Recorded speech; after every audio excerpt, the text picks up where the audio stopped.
नमस्कार मित्रांनो, तुमचं स्वागत आहे माझ्या PS मराठी बिट्स या यूट्यूब चॅनलवर।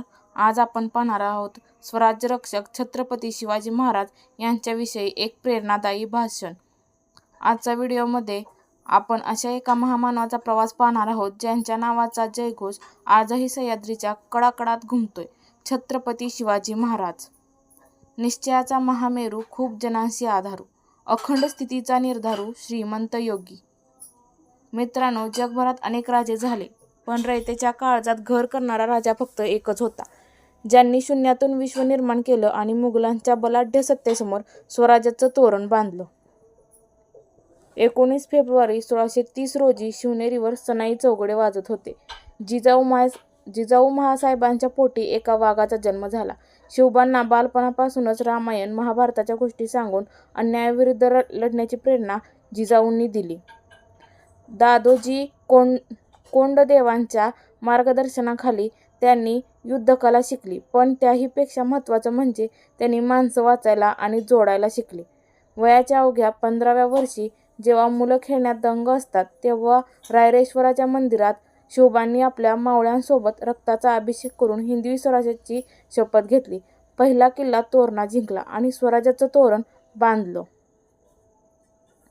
महाराजांनी कधीही दुसऱ्याचं राज्य हिरावून घेण्यासाठी युद्ध केलं नाही, तर आपल्या माणसांना गुलामगिरीतून मुक्त करण्यासाठी तलवार उचलली। महाराज केवळ शूर नव्हते, तर ते उत्तम रणनीतिकार होते। अफजल खानाचा वध, स्वतःपेक्षा दुप्पट उंचीच्या शत्रूला बुद्धीच्या जोरावर माती चारली। आग्र्याहून सुटका, औरंगजेबाच्या हातावर तुरी देऊन पेटाऱ्यातून निसटणं हा जगातील सर्वात मोठा मास्टरमाइंड प्लॅन मानला जातो। गनिमी कावा, सह्याद्रीच्या दऱ्याखोऱ्यांचा उपयोग करून शत्रूला जेरीस आणण्याची त्यांची पद्धत आजही जगातील अनेक लष्करी शाळांमध्ये शिकवली जाते। शिवरायांचे स्वराज्य म्हणजे केवळ जमिनीचा तुकडा नव्हता, तिथे स्त्रियांचा आदर होता, शेतकऱ्याच्या भाजीच्या देठालाही कुणी हात लावू शकत नव्हतं आणि जातीपातीपेक्षा इमान श्रेष्ठ होतं। महाराजांच्या सैन्यात मुस्लिम निष्ठावंतही होते आणि हिंदू शूरवीरही होते। शेवटी इतकंच सांगावंसं वाटतं, महाराज फक्त इतिहासात वाचण्यासाठी नसून ते वर्तमानात जगण्यासाठी आहेत।